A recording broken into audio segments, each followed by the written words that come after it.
Hello everyone, I am Dr. Kshama Murarkar, Assistant Professor Vidya Bharati College, Selu.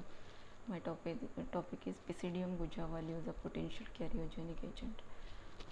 The plants have very important for their medicinal values, and they have new potential for the development of the drugs. Pisidium gujava is also known as guava. It is a phytotherapeutic plant, and there are more than 3,800 species are produced, and this is the very important folk medicine. Medicinal uses reported are antioxidant, hepatoprotective, anti-allergic, antiplasmodic, anti-cough, anti-diabetic, etc. They are also used for skin treatment, menstrual complications, etc. The dental caries is the main health oral problem and main global oral health problem, and this is the most common chronic disease in children, which is caused by the microorganism which lives in the plaques and which reduces the pH. And the other organisms are also present, that is Staphylococcus aureus and Candida albicans, and in the initial stages of caries, Streptococcus mutant is present in the microorganism used in the study was the Streptococcus species and Staphylococcus aureus, which was isolated from the patient of mouth by characterized by morphological and biochemical and cultural characteristic. The other organism, Candida albicans, was procured. The other various extracts were prepared, aqueous extracts, then with solvent extract by using oxalate extraction and room temperature, dimethyl sulfoxide extraction, and amoxicillin extract. The oxalate extract was dry leaves extract, and acetone and ethanol was used separately for extraction. And this extract was also used in that is the dimethyl sulfide extract, in which this extract was dried, and then DMS was added, and various concentration was prepared. The antimicrobial activity by tested by the Muller-Rington agar, in which inoculum was prepared using different media, which was standardized.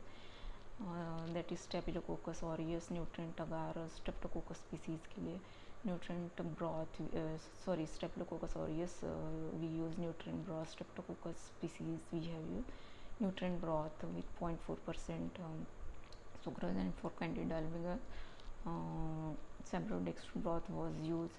0.1 culture was used for spreading in inoculum, and the plant extract added was 0.1 mm in the well.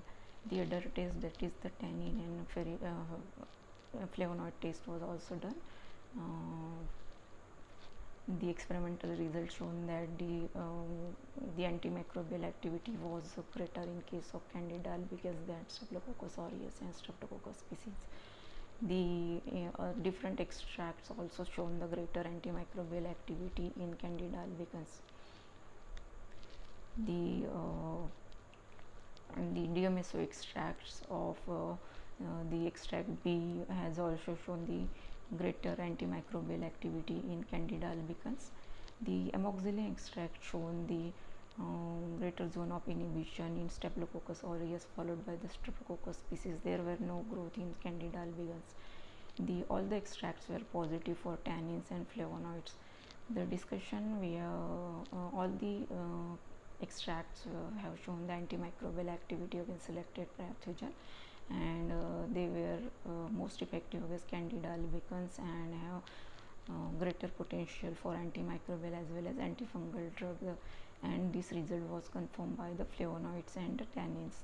There is also reference that tannins has many inhibits the growth of fungi and yeast. From this we draw the conclusion that these extracts have great potential of antimicrobial as well as antifungal activity, and this is useful for the treatment of oral pathogen and can be used as alternative medicine for oral microbial treatment, and have great potential for pharmacological drugs like mouthwash, toothpaste, chewing gums, and mouth freshener, etc. This is all about my topic. Thank you very much.